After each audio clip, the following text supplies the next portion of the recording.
Hi guys, the NHS is on its knees, and as a result people are not getting the care they desperately require within the proper time frame. But if you were just to listen to the Tory government and frankly pretty poor journalism, you would imagine these problems are only occurring as a result of junior doctors going on strike. Here Dr. Arjan Singh of the British Medical Association challenged the narrative that paying junior doctors a fair wage was too expensive. Have a listen. I think context, as you say, is important. And the BMA has used the retail price index to measure inflation.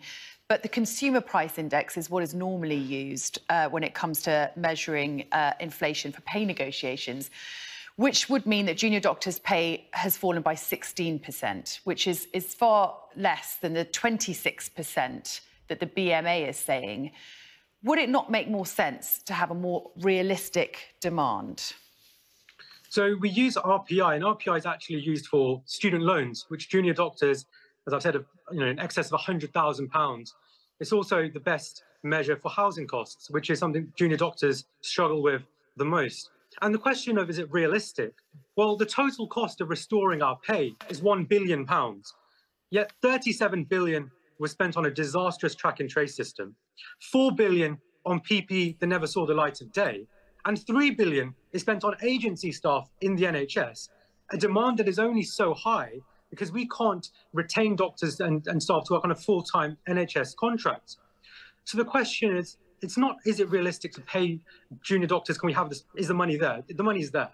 The real question that we should ask is it realistic to expect a first-class healthcare service if you're going to continuously and vociferously cut the wages of doctors working in that system? The answer is no. Well said, well said.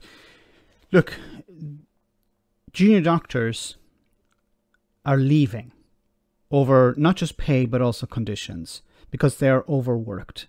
So this strike is just about restoring pay that has been cut over the last number of years.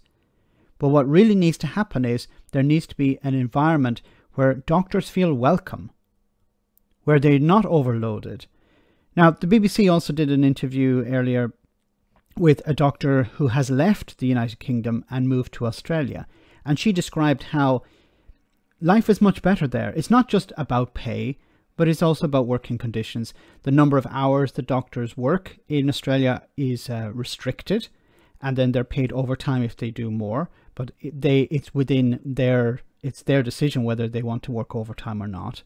While junior doctors in England and Wales are pressured because of staff shortages. And of course, this has a knock-on effect when it comes to treatment of patients. And the doctors don't want to compromise the patients. They want to provide the best service they can, but their hands are tied here. So pay at least has to be restored to start with. And then better working conditions have to be provided for these doctors. Otherwise, more will leave. As he pointed out here as well, you're arguing over a percentage when there's a real crisis here. And once again, it's not just pay, but at least restore the pay and increase it in order to maintain the staff that you already have and to encourage more to join. Let me know in the comment section, guys, what you think about all of this. As always, your comments are greatly appreciated. Thanks a lot.